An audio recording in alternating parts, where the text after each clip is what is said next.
Et là, il m'est soudainement apparu clairement qu'en tant que jeune journaliste, j'étais très partial dans mes reportages. Il s'agissait toujours de la bonne cause. Comme maintenant, les gens écrivent qu'il faut exproprier les hommes d'affaires russes, pensant que c'est pour la bonne cause.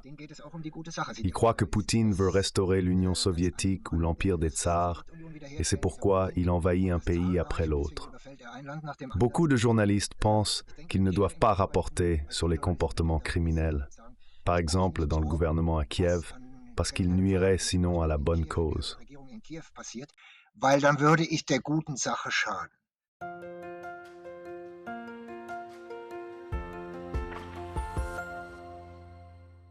Hallo und herzlich willkommen auf Neutrality Studies. Bonjour et bienvenue sur Neutrality Studies. Aujourd'hui, exceptionnellement, pour une interview en allemand. Car j'ai aujourd'hui le grand plaisir de pouvoir parler avec Dr. Helmut Scheben, un journaliste allemand et suisse de longue date. Après son doctorat à l'Université de Bonn, Dr. Scheben a d'abord travaillé 5 ans comme reporter d'agence de presse et correspondant au Mexique et en Amérique centrale, avant de devenir en 1986 rédacteur du journal hebdomadaire Odds à Zurich. De 1993 à 2012, il a ensuite été rédacteur et reporter à la télévision suisse SRF, dont 16 ans au journal télévisé, le principal bulletin d'information quotidien de la Suisse.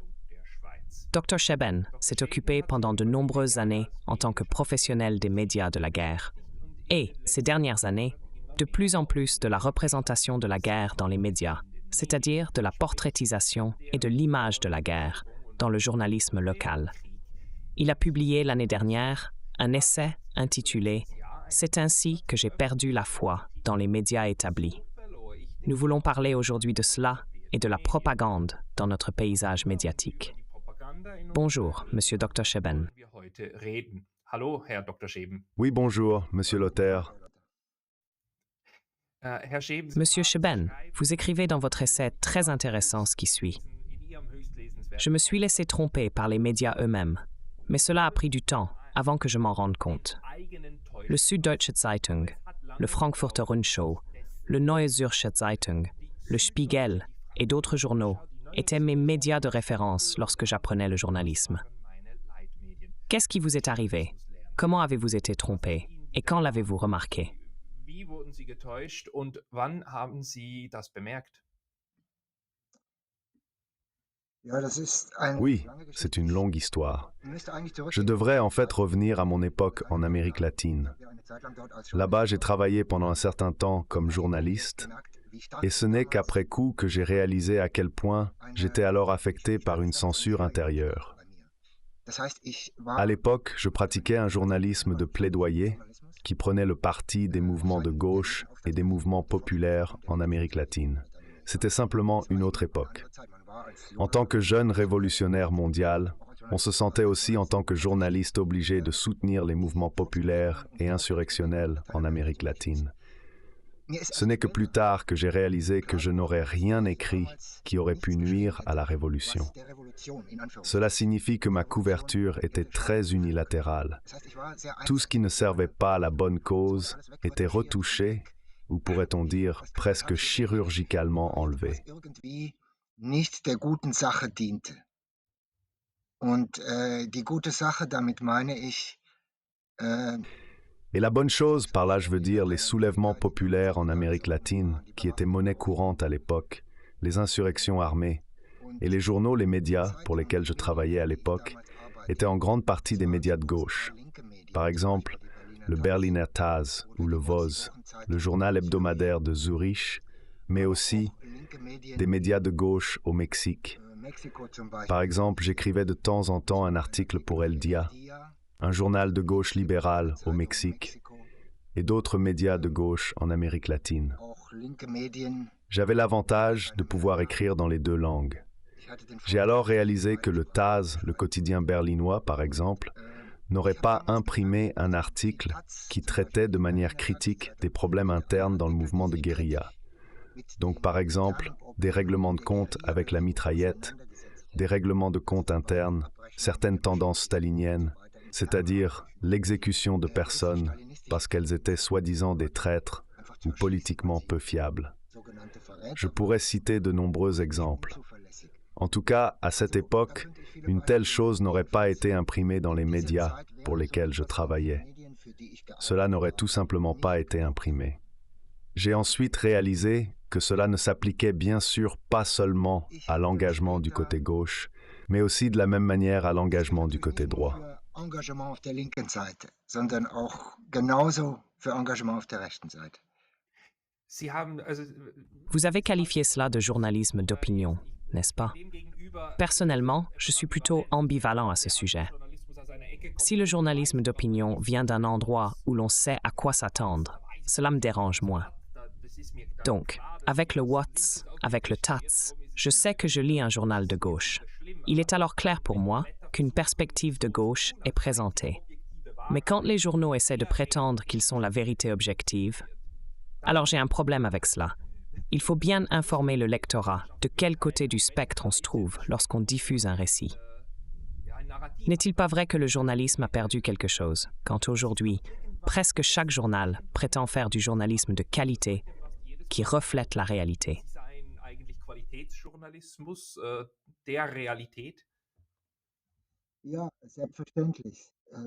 Oui, bien sûr. J'ai évidemment aussi vécu cela de l'autre côté plus tard. Pour moi, le moment où je suis devenu politiquement conscient, c'était pendant les guerres des Balkans. J'étais à plusieurs reprises en Croatie et aussi en Bosnie. J'ai découvert que nos médias rapportaient quelque chose de complètement différent de ce qui se passait réellement sur place. Plus tard, j'ai vécu la même chose en Syrie. Si je me souviens bien, je suis allé en Syrie en 2016, après avoir parlé avec un ancien homme de la CIA américaine, un analyste très renommé de la CIA, Ray McGovern. Il m'a dit que ce qui est raconté à Washington est complètement différent de ce qui se passe réellement en Syrie. Il m'a dit qu'à Washington, on ment sur la guerre en Syrie de la même manière qu'on a menti sur la guerre en Irak à l'époque. Quand je suis allé en Syrie, j'ai découvert un pays complètement différent de celui décrit dans les médias occidentaux. On y dépeignait l'image d'un peuple opprimé par un terrible tyran, Assad, où ceux qui ne sont pas d'accord sont constamment torturés, et ainsi de suite. Je ne sais pas comment formuler cela, mais je crois de moins en moins en une sorte de journalisme qui est dévoué à la bonne cause, dans le sens où nous ne devons pas dire cela parce que cela nuit à la bonne cause. Wir dürfen das nicht sagen, weil es schadet ja der guten Sache. Parce qu'ils ne l'ont pas trouvé en Syrie. Ils disent « ce peuple opprimé par Assad ». Car c'est bien le narratif qui prévalait en Syrie, selon nos médias nationaux. Ja, selbstverständlich. Es wurde immer nur von Oui, bien sûr. On a toujours parlé de dizaines ou de centaines de milliers de réfugiés. Pourtant, environ 20 millions de personnes sont restées là-bas et ont soutenu leur gouvernement. Ces gens-là, on n'en a pratiquement pas parlé. On a toujours rapporté uniquement sur les réfugiés de guerre qui fuyaient la torture, etc.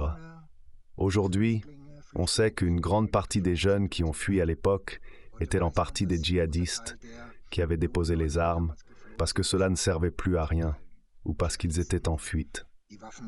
Mais à l'époque, chaque réfugié syrien arrivant à Berlin, Paris ou Londres savait qu'il devait dire qu'il avait été torturé par Assad, ou sa famille ou son frère avait été torturé et persécuté par Assad pour obtenir immédiatement l'asile. Cela fonctionnait ainsi. En réalité, il y avait des gens qui étaient torturés et opprimés. Il y avait des répressions en Syrie. Mais dans nos médias, cela a été présenté comme si un tyran opprimait son peuple. On n'a pas du tout pris en compte qu'il s'agissait d'une guerre civile et que cette guerre civile avait été planifiée depuis longtemps par les États-Unis et les pays de l'OTAN. Les plans étaient dans le tiroir, ce qui peut être prouvé documentairement. Ma confiance dans les grands médias a donc été assez ébranlée. Mein Vertrauen in die großen Medien ist also ziemlich zerrüttet worden. Ce qui est intéressant, c'est que vous êtes un homme des médias. Vous avez travaillé toute votre vie dans les médias et les avez vus de l'intérieur. Dans votre rapport, vous écrivez sur la manière dont les réalités sont créées par la répétition de certaines images ou par l'omission d'images. Vous mentionnez qu'aux États-Unis, il était illégal de montrer des images de soldats américains morts pendant la guerre en Irak. Les États-Unis ont beaucoup appris du désastre de la propagande pendant la guerre du Vietnam. Les premières images qui me viennent à l'esprit sont celles du retrait d'Afghanistan il y a 2 ans et demi. Mais cela semblait d'une certaine manière planifié. J'avais aussi l'impression qu'il était acceptable de montrer un retrait en images. Mais sinon, les images sont souvent aussi utilisées pour mentir. Pourriez-vous en parler brièvement? Ja, selbstverständlich. Dazu gehört Oui, bien sûr. Cela inclut par exemple la tactique, la stratégie des pays de l'OTAN dans ce type de guerre. Je mentionne maintenant le bombardement de Belgrade ou le bombardement de la Libye comme exemple. Il y a une stratégie très spécifique. Les chaînes de télévision nationales sont détruites en premier. En Libye, la station de télévision nationale a été bombardée dans les premiers jours et ensuite, on n'a plus vu d'images des attaques de l'OTAN qui ont suivi. Le commandement suprême de l'OTAN, qui dirigeait ces opérations, était à l'époque à Naples. J'ai essayé de rendre cela public. Par exemple, je suis allé chez Amnesty International à la représentation de Zurich et j'ai demandé où étaient les images des attaques de l'OTAN. On ne voit toujours que des avions décollant de porte-avions en Méditerranée, au coucher ou au lever du soleil. Des images magnifiques. La guerre semble ainsi aseptique et cliniquement propre. On ne voit absolument aucune image des destructions causées par les frappes aériennes de l'OTAN en Syrie. Chez Amnesty, on m'a alors dit « Oui, c'est vrai, les stations de télévision ont été bombardées et nous sommes également très préoccupés par le fait qu'une partie de cette guerre, à savoir les conséquences des bombardements, est visuellement occultée. Ces images, on ne pouvait tout simplement pas les voir dans les bulletins d'information télévisés. Et à Belgrade, lors de la guerre d'agression de l'OTAN contre la Yougoslavie restante, c'était la même chose.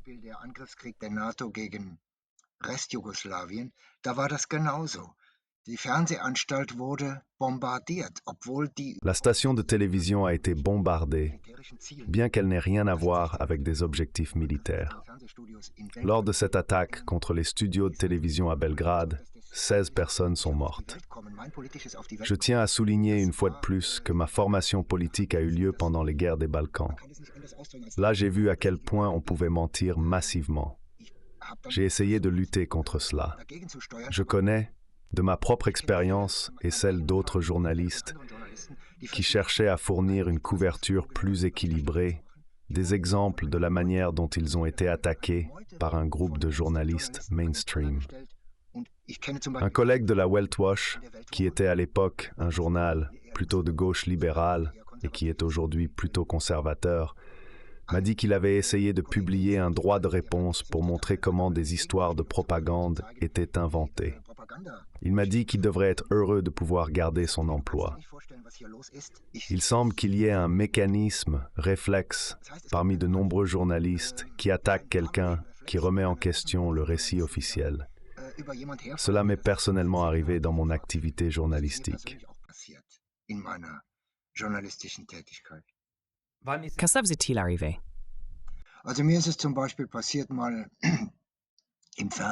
Il m'est arrivé une fois, alors que je travaillais encore au Tagesschau. Parallèlement, j'avais publié un article dans un journal en ligne sous le titre « Uriner en Afghanistan ». Cet article parlait de soldats américains urinant sur des cadavres. Cette image avait également été largement diffusée dans les médias américains et avait causé une grande agitation et indignation. La secrétaire d'État de l'époque, je crois que c'était Hillary Clinton, avait dit qu'une telle attitude envers les cadavres ne correspondait pas aux valeurs du peuple américain et de l'armée américaine. J'ai écrit un commentaire dans lequel je demandais « C'est bien beau, mais où sont ces valeurs? Où se sont-elles manifestées? » Par exemple, lors de l'utilisation du poison au dioxine, agent orange au Vietnam, qui a fait naître des centaines de milliers d'enfants vietnamiens handicapés, ou dans la terrible pratique de la torture à Bagram en Afghanistan. Il existe un rapport interne secret de l'armée américaine de 2000 pages à ce sujet, ou à Abu Ghraib ou à Guantanamo, et ainsi de suite. Puis, j'ai été convoqué dans le bureau de mon chef. Il m'a appelé et m'a dit que je ne pouvais pas écrire de telles choses, car cela violait mon contrat de travail. Il est stipulé que les positions politiques extrêmes sont interdites.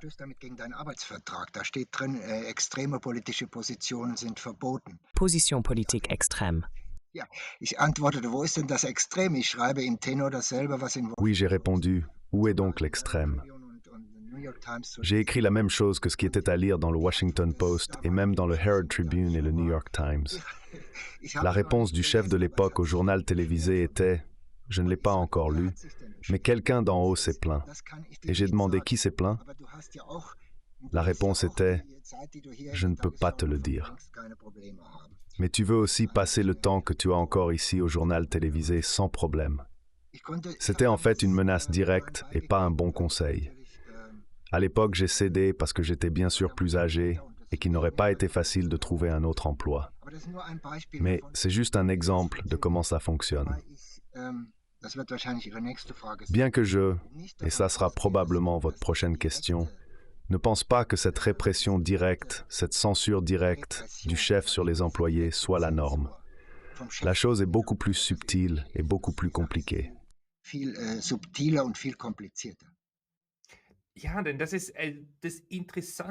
Oui, car ce qui est intéressant, c'est que nous avons un paysage médiatique avec des créateurs de médias. Je crois que vous l'écrivez aussi dans votre rapport. La plupart des journalistes ne veulent pas mentir ou diffuser des faussetés. Ils ont tout au plus le sentiment qu'ils doivent un peu adapter leur reportage, ou ils ressentent les ciseaux dans la tête, comme on dit en allemand. D'où vient cela? Ce ne peut pas être seulement l'amour du travail ou de l'autoconservation, si on s'adapte simplement. N'est-ce pas aussi lié au choix idéologique des personnes qui finissent par réussir? Noam Chomsky a décrit dans son œuvre, La fabrication du consentement, que le système est construit de telle manière qu'il y a un processus d'autosélection. Seriez-vous d'accord pour dire que plus on monte haut, plus on s'adapte au système actuel?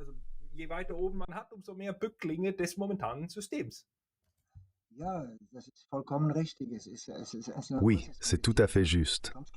C'est une affaire extrêmement compliquée. Chomsky a été interrogé une fois lors d'une interview par un journaliste s'il voulait dire que le journaliste mentait. Chomsky a répondu « Je ne dis pas que vous mentez, je dis juste que vous ne seriez pas à votre poste si vous n'écriviez pas ce que vous écrivez. »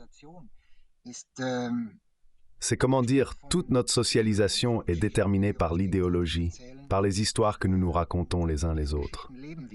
Et dans ces histoires, nous vivons. Je prends toujours l'exemple du petit Max. Papa et maman se disputent tout le temps. Puis, soudainement, tante Emma vient en visite. Le petit Max sait exactement qu'il ne doit pas dire à la tante que papa et maman se disputent tout le temps. C'est ainsi que nous grandissons. Nous apprenons dès le plus jeune âge que dans certaines situations, raus stort Raum out of Virti. En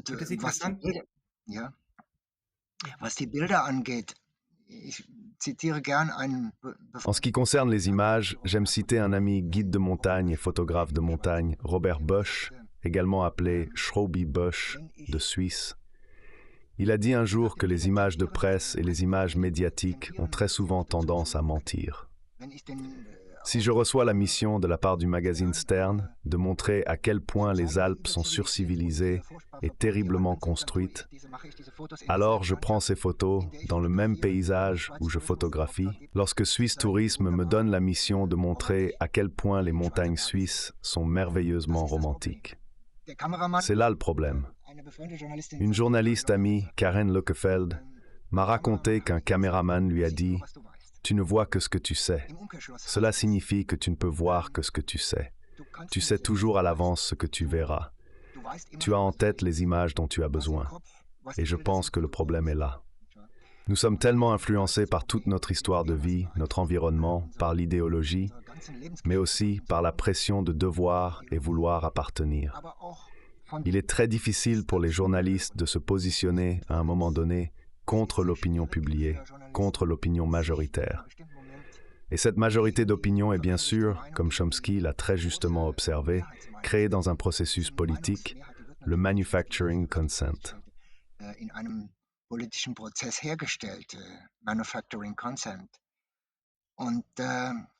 Ce qui est intéressant dans l'histoire de la guerre, et ce sur quoi je me concentre le plus, c'est qu'il y a toujours des moments clés où des mensonges extrêmes sont diffusés.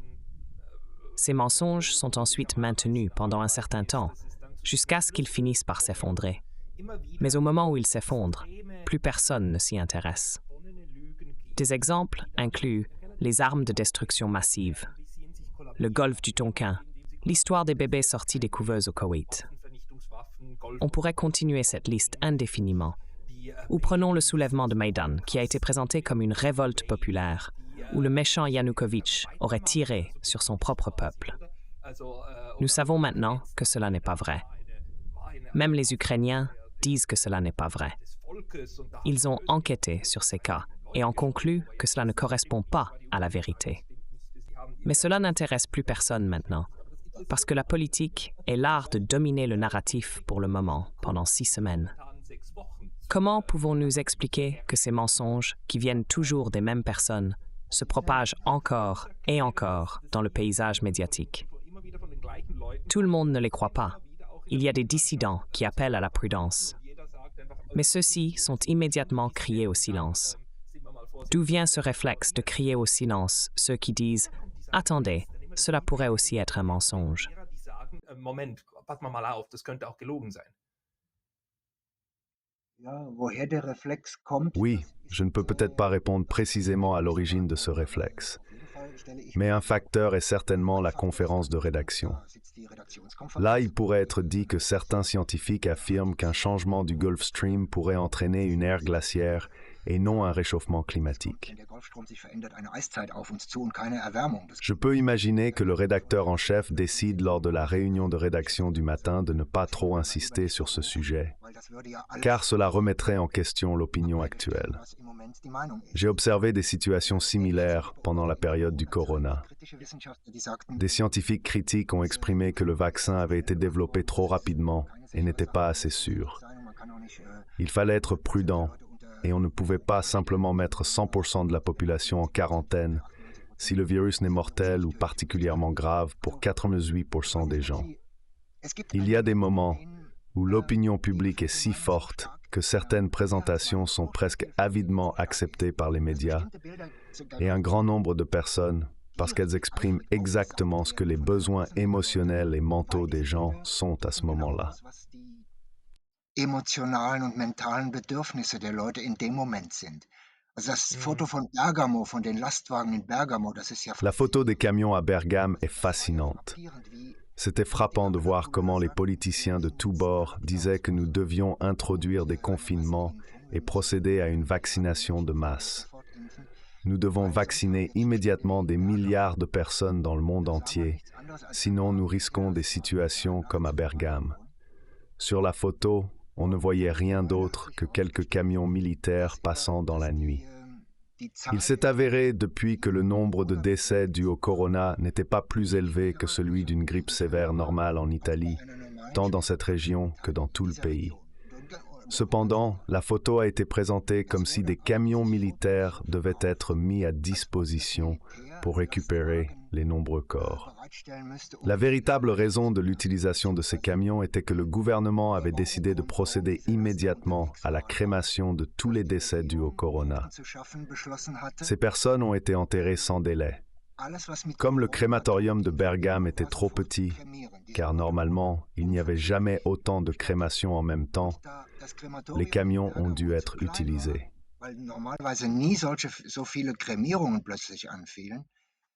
Dans un pays où normalement les gens sont enterrés.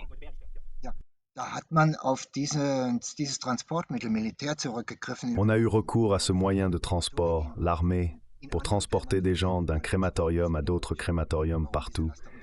C'était la véritable raison pour laquelle ces camions étaient en route.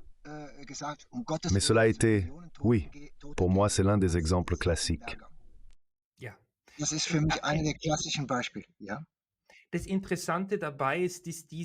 Ce qui est intéressant, c'est ce récit selon lequel nous avons failli connaître un décès de masse pendant la phase du corona et avons survécu uniquement grâce aux bonnes mesures. Ce récit persiste encore aujourd'hui. Beaucoup de gens deviennent maintenant en colère quand ils entendent cela. Comment peut-on remettre en question le corona? il est mortel.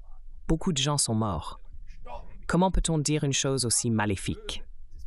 C'est maléfique. Le journalisme s'est également effondré il y a 3 ans. Il ne restait que quelques voix qui étaient d'autant plus fortes.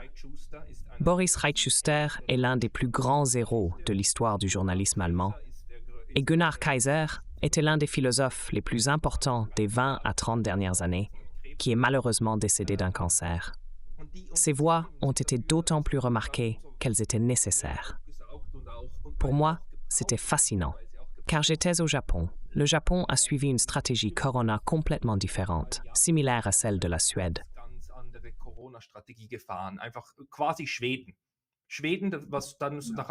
La Suède a été présentée extérieurement comme si c'était les États-Unis. Mais en réalité, elle a fonctionné plutôt comme la Suède, ou du moins très similairement. J'ai aussi vu comment les médias en Suisse le présentent. Ils le présentent comme la seule réponse possible, la seule option. Tout le reste mènerait immédiatement à la mort. Les scientifiques ont dit cela, et ce récit que la science l'a dit est incroyablement dangereux. Mais la plupart des gens ne s'en rendent pas encore compte. En tant que politicien ou scientifique, je peux dire aussi clairement que possible que cela ne doit pas être présenté ainsi. C'est faire croire, surtout aux modèles. Je ne le comprends toujours pas. C'était une psychose de masse. Là-dessus, je suis tout à fait d'accord avec vous. Mais le fait qu'elle ait pu devenir si omniprésente et que maintenant, 3 ans plus tard, on l'ait également oubliée, est étonnant. C'est comme si c'était simplement parti. C'était une pause, un vide de 2 ans dans la mémoire des gens.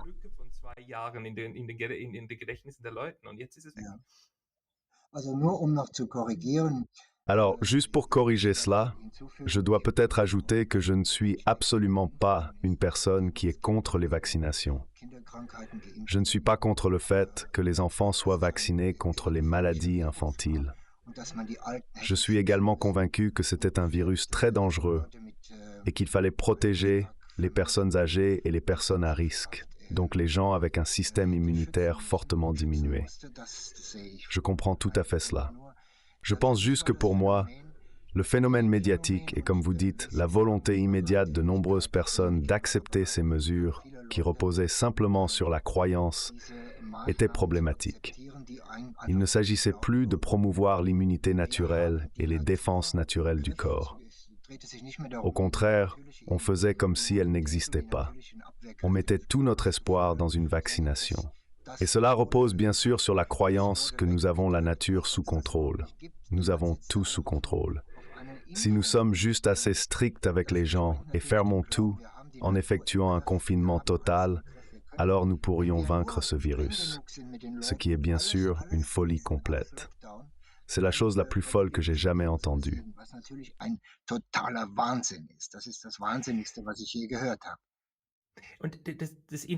Et ce qui est également intéressant, c'est le choix des mots, le fait de vaincre. Pendant la période du corona, nous avons beaucoup utilisé la rhétorique de guerre. Donc, au front, les travailleurs de première ligne, la guerre contre le virus, la lutte, la bataille quotidienne.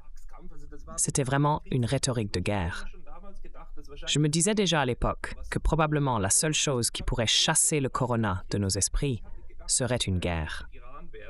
Je pensais que ce serait une guerre avec l'Iran. Il s'avère que la guerre en Ukraine a ensuite relégué le corona à l'arrière-plan.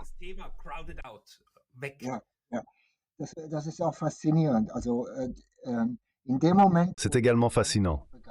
Donc, au moment où la guerre en Ukraine a commencé, la crise ukrainienne, le corona n'était plus un sujet.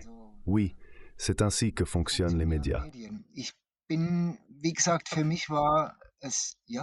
C'est l'espace mental dans notre tête. Nous avons seulement un espace limité, tout comme les journaux. Et puis un sujet domine tout pendant un certain temps.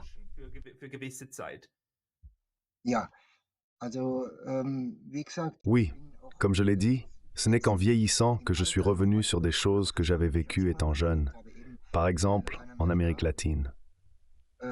C'est alors que j'ai soudain réalisé à quel point j'étais unilatéral dans mes reportages en tant que jeune journaliste. Il s'agissait toujours de la bonne cause. Comme aujourd'hui, certains écrivent qu'il faut exproprier les hommes d'affaires russes, pensant que c'est pour la bonne cause. Ils croient qu'il y a un homme, Poutine, qui veut restaurer l'Union soviétique ou l'empire des tsars, et c'est pourquoi il envahit un pays après l'autre. Je pense que le problème avec de nombreux journalistes est qu'ils pensent qu'ils ne doivent pas rapporter sur des comportements criminels, par exemple dans le gouvernement à Kiev, parce qu'ils nuiraient sinon à la bonne cause.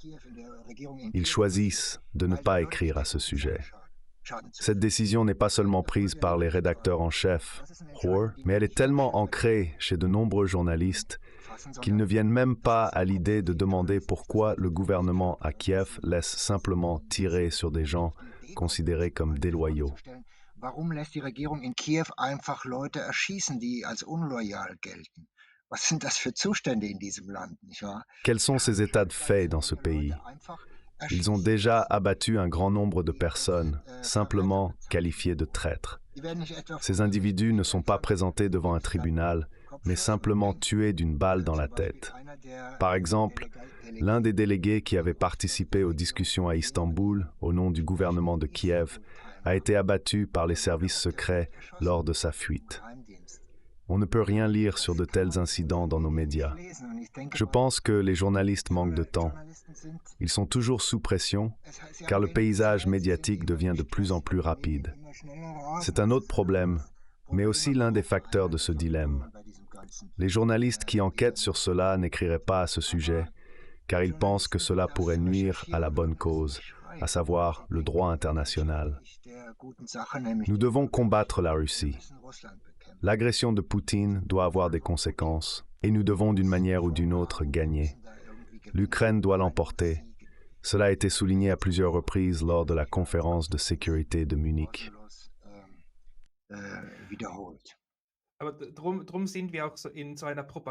Mais c'est aussi pourquoi nous sommes dans une époque de propagande. Alors, j'ai aussi parlé avec Jess Freeman, un ancien ambassadeur des États-Unis, et il dit que nous vivons une époque dont le contenu propagandiste est plus intense que tout ce qu'il se souvient de la fin de l'époque McCarthy. Nous sommes dans une période hautement idéologisée et fortement propagandisée.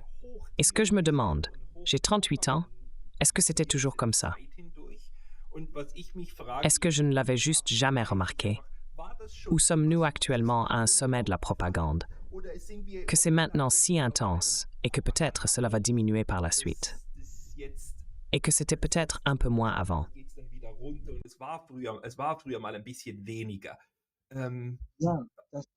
Oui, je suis d'accord. Nous sommes confrontés à une censure et à une propagande à grande échelle qui sont alimentées aux médias et qu'ils diffusent ensuite. Cela repose sur les quelques 35 000 ou 38 000 personnes des relations publiques qui sont employées, par exemple, par les services secrets américains et le département d'État. Ils sont sur la liste de paie et n'ont rien d'autre à faire que de diffuser un récit qui est actuellement dans l'intérêt des États de l'OTAN. On pourrait objecter que du côté russe ou chinois, il existe probablement tout autant de responsables des relations publiques. Cela échappe à ma connaissance, mais c'est bien possible. Mais ce n'est pas le point. Il s'agit plutôt de savoir dans quelle mesure nous recherchons la vérité. Dans quelle mesure nous ne le faisons pas et dans quelle mesure nous sommes empêchés de reconnaître la vérité.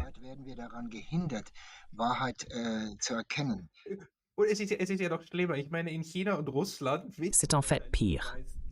Je veux dire, en Chine et en Russie, la plupart des gens savent probablement qu'ils ne reçoivent pas toute la vérité et peuvent donc l'interpréter différemment. Un étudiant chinois m'a dit un jour, « Nous savons ce qu'on peut dire et ne pas dire. Nous savons tous comment nous devons interpréter ce qu'on nous présente. Cela devient difficile seulement quand on découvre que le gouvernement surveille même les messages textes privés et que certaines choses n'arrivent jamais. Donc, pour eux, c'est déjà bien plus avancé. Mais le reste, c'est-à-dire les Chinois, sait déjà comment ils doivent communiquer entre eux après. Mais chez nous, si nous partons du principe que nos médias de qualité, le journal télévisé, ou comme le dit si bien un comique, le pouvoir à 8 heures, nous disent la vérité.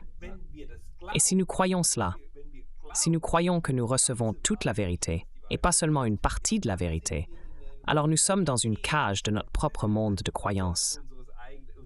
Et alors, le contrôle du récit est déjà assez bien établi. Je ne veux pas dire qu'il y a des gens malveillants en haut lieu qui veulent nous contrôler. Le truc, c'est que nous nous trompons nous-mêmes. Nous nous trompons nous-mêmes. Wir veräppeln uns selber. Das stimmt auch. Ich habe eben den Faktor Schnelligkeit erwähnt. C'est vrai aussi.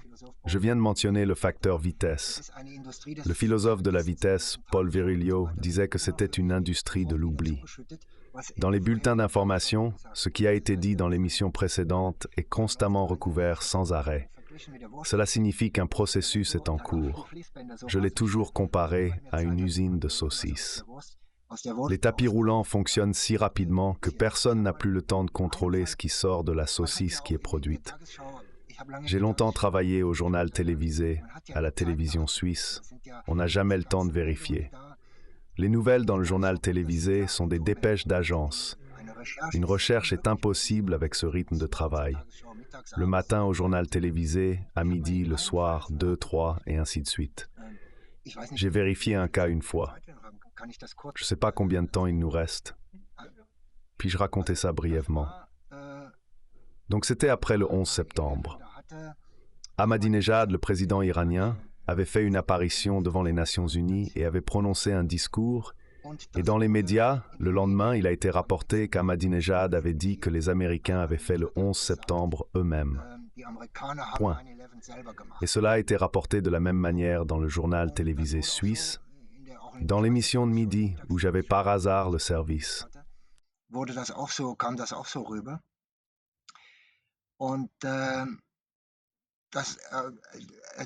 Et cela a déclenché une énorme tempête d'indignation et de colère dans tout l'Occident.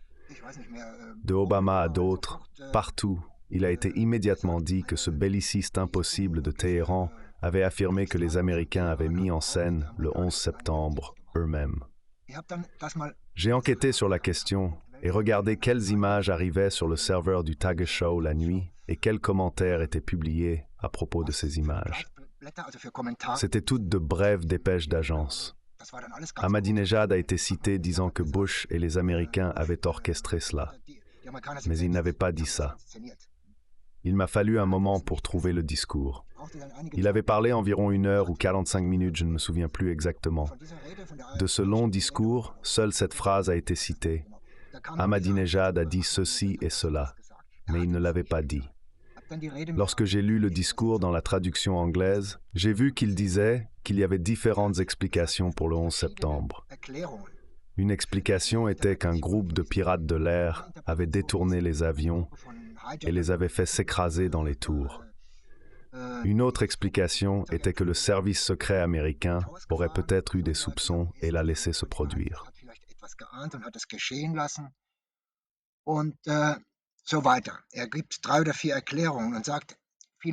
Il donne 3 ou 4 explications et dit que de nombreux Américains remettent en question l'explication officielle.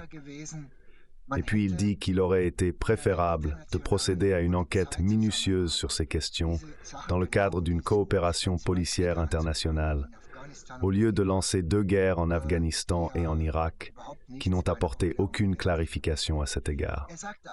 Il a également dit qu'il avait prononcé un long discours et avait fait le tour habituel des critiques en raison du passé colonial de l'Occident.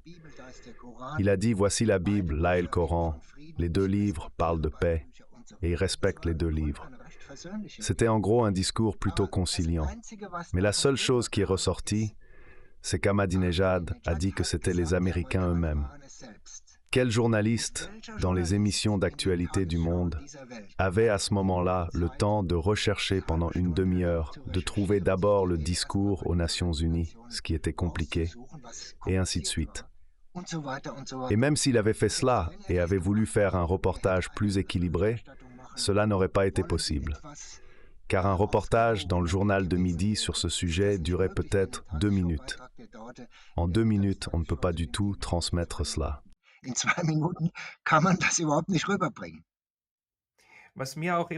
Ce qui me frappe toujours, c'est la tendance de nos médias à ne jamais diffuser les propos originaux. Tout est présenté de manière prédigérée, de sorte qu'on n'entend jamais Donald Trump ou Joe Biden dans leur version originale.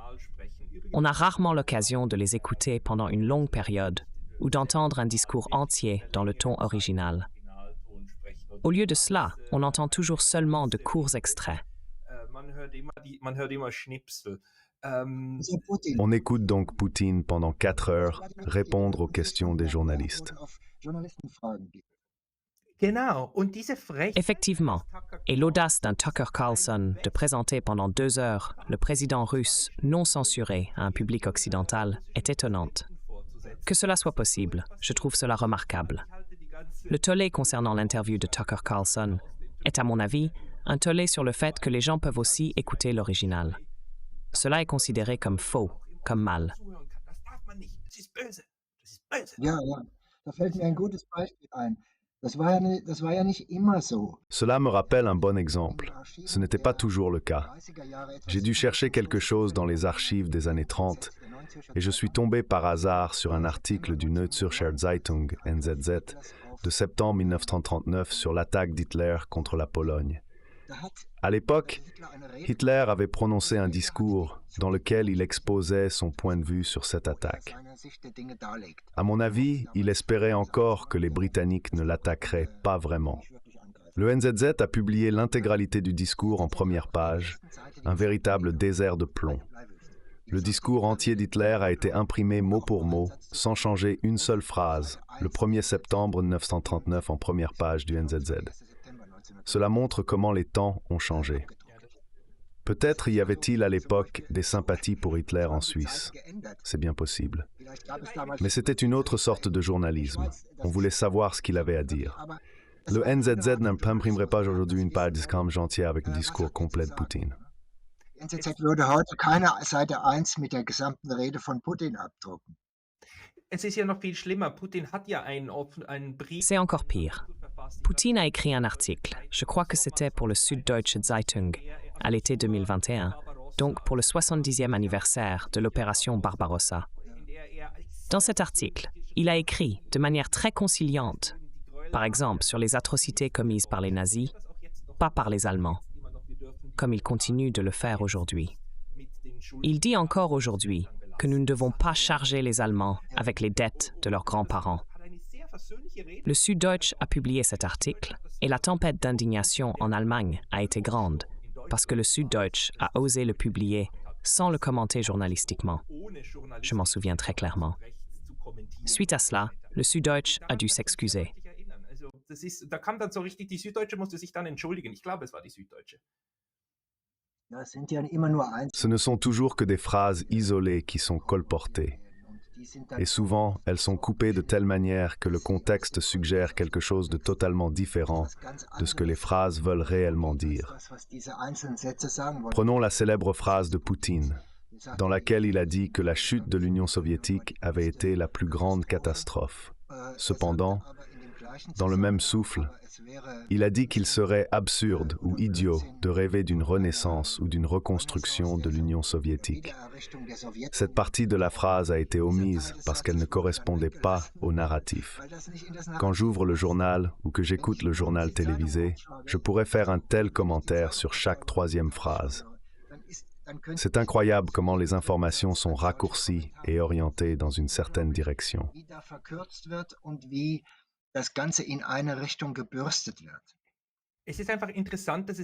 Il est simplement intéressant de voir comment cela devient peu à peu plus grossier. C'est pourquoi j'ai l'impression que de plus en plus de gens commencent à se sentir mal et essayent de s'informer différemment, parce que la propagande devient de plus en plus grossière. Mais j'ai encore 2 points importants qui me tiennent à cœur. D'une part, comment expliquez-vous que nous disons toujours à nos étudiants et élèves à l'école qu'il faut considérer les 2 côtés et penser de manière différenciée? Nous argumentons, surtout en Suisse. En Suisse, nous avons une démocratie directe. Et puis, il y a de telles initiatives. Je me souviens par exemple de l'initiative sur les vaches à cornes, où il s'agissait de savoir si nous devions couper les cornes des vaches ou l'interdire. Cela a été discuté de manière controversée, avec beaucoup de nuances de gris, sur si c'est bien ou si cela sert le bien-être animal. Dans ces domaines, nous disons toujours qu'il faut considérer tous les aspects. Mais dans les domaines les plus importants, comme avec le corona ou dans la guerre, il semble que tout soit noir ou blanc. Celui qui n'est pas du côté du bien est automatiquement du côté du mal. Comment expliquez-vous qu'on puisse avoir en même temps cette vision du monde différenciée de soi-même et d'autre part tout divisé clairement en bien et mal? Celui qui a une opinion différente doit donc être mauvais.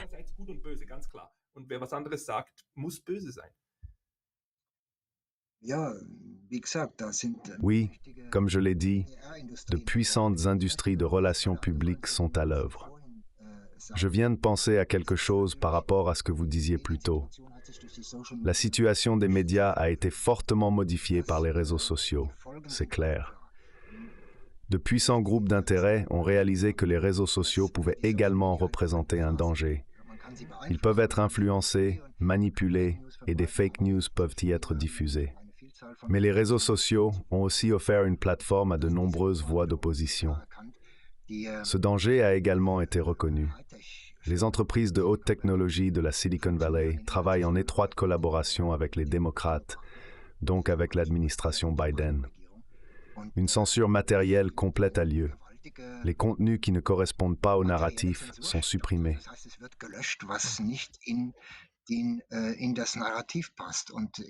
Nous l'avons appris grâce aux Twitter Files, à Meta, et ainsi de suite. Cela est maintenant prouvé, car Elon Musk a rendu le tout public.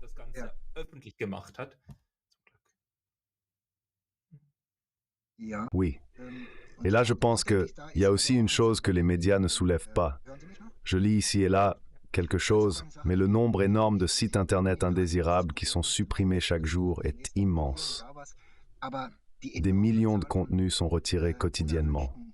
Cela n'est pas encore parvenu à la conscience du public, j'ai l'impression. Dans mon archive sur la Syrie, par exemple, j'ai de nombreuses vidéos. Lorsque je clique dessus, il est souvent indiqué « vidéo non disponible ». De toute évidence, des contenus sont supprimés et pour moi, c'est un énorme scandale. Mais les médias n'abordent pas ce sujet. Pourquoi? Parce que tout le monde dit que les discours de haine et l'extrémisme de droite doivent être supprimés. Et comme il s'agit seulement d'extrémistes de droite, de prédicateurs de haine et de théoriciens du complot, il semble tout à fait acceptable que des contenus soient supprimés. C'est une affaire incroyablement délicate. Google a annoncé publiquement qu'il supprimerait tout ce qui peut être défini comme de la propagande russe. Cela signifie que si j'ai un lien Internet et que le contenu ne me plaît pas, je peux prétendre qu'il s'agit probablement de propagande russe, et alors il sera supprimé.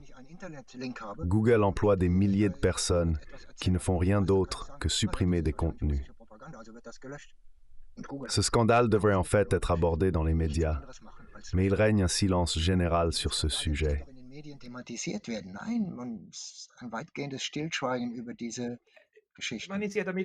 On est d'accord avec ça.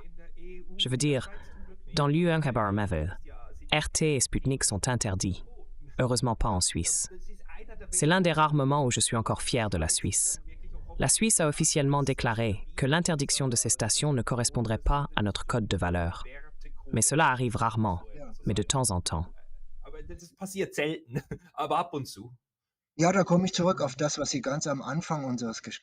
Oui, je reviens à ce que vous avez dit tout au début de notre conversation. Est-ce pire ou plus massif qu'avant? Je pense que les réseaux sociaux ont contribué à ce que la censure devienne plus stricte qu'auparavant. Il faut simplement le voir ainsi. On supprime et on supprime sous le prétexte que ça pourrait être de la propagande chinoise ou russe, etc. Et à cet égard, je constate un durcissement effrayant de la tentative d'établir une uniformité d'opinion. C'est ce qui me frappe énormément en ce moment.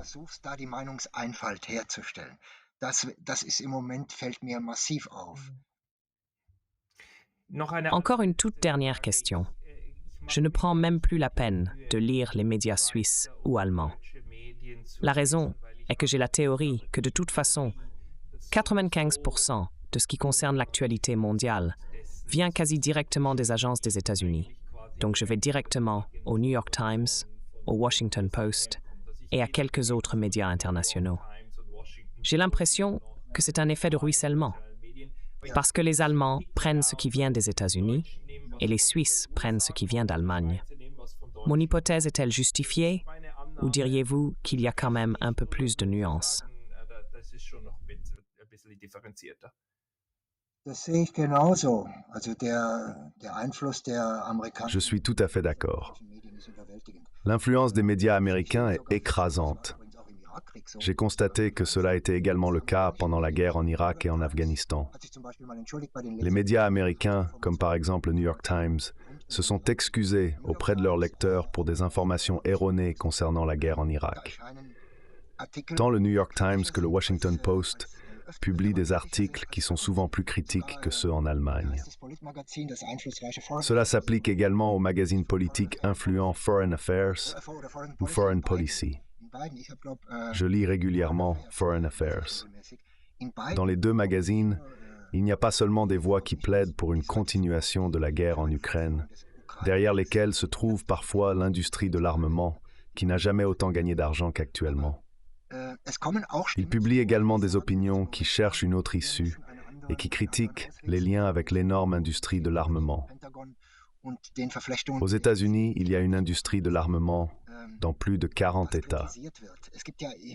Aucun député de ces États ne s'engagerait au Parlement pour que le budget de l'armement soit stoppé ou réduit. Il est augmenté d'année en année. Chaque député a peur de perdre ses voix électorales s'il vote contre l'industrie de l'armement dans son État.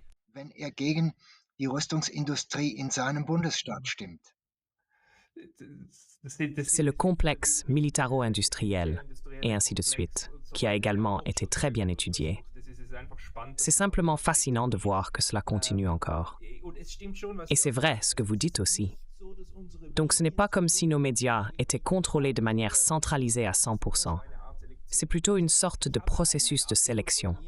J'ai publié un article qui parle en faveur de la neutralité et défend cette neutralité dans Foreign Policy.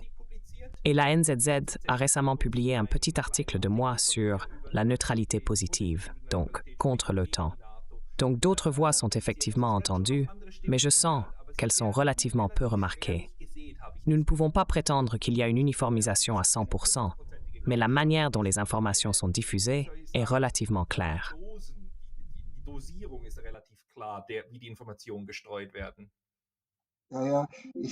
Eh bien, j'ai de toute façon l'impression que les Américains sont plus pragmatiques. Ils disent souvent que les affaires sont les affaires. Si les affaires ne vont plus, alors la guerre en Ukraine n'a pas besoin de se poursuivre. Il y a beaucoup de gens qui pensent comme Donald Trump. En Russie, on les appelle des hommes d'affaires. Chez nous, on les appelle des oligarques. Bien. Monsieur Dr. Sheben, je tiens à vous remercier beaucoup pour vos perspectives. J'espère que nous pourrons revenir sur les affaires mondiales à l'avenir, surtout lorsque des événements se produisent sur lesquels j'aimerais avoir les perspectives d'un journaliste. Oui, volontiers. Merci beaucoup. Je vous remercie également. C'était une conversation très bonne et intéressante.